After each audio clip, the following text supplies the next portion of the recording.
mình anh hay sẻ chia nỗi buồn, nắm lấy đôi tay của anh xóa đi mọi điều không vui, cứ mãi là bạn thế thôi.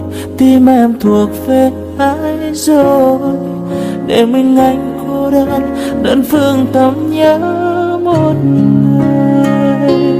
Tại sao anh cho anh kỷ niệm khó quên ngày nào cũng bên anh, để bây giờ đây chỉ trách hạnh phúc quá mong manh.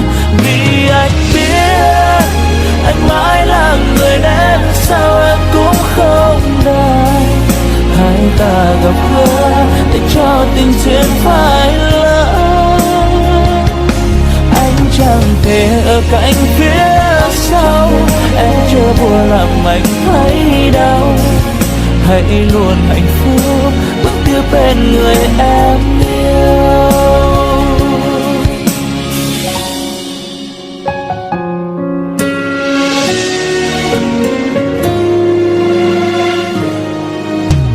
Khi đã yêu một ai không cần biết đúng sai, dẫu cho tương lai về sau chỉ anh nhận lấy nỗi đau.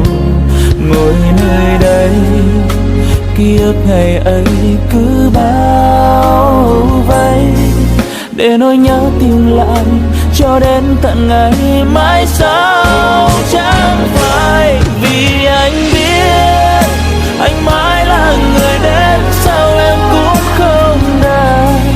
Hai ta gặp gỡ để cho tình duyên phải lâu, anh chẳng thể ở cạnh phía sau.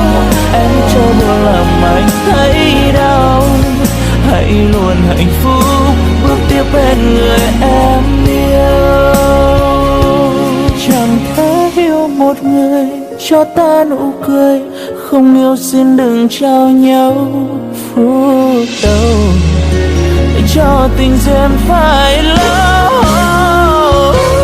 Chẳng thể đâu ở cạnh phía sau, em cho buồn làm anh thấy đau. Em hãy luôn hạnh phúc bước tiếp bên người em yêu, bước tiếp bên người em yêu.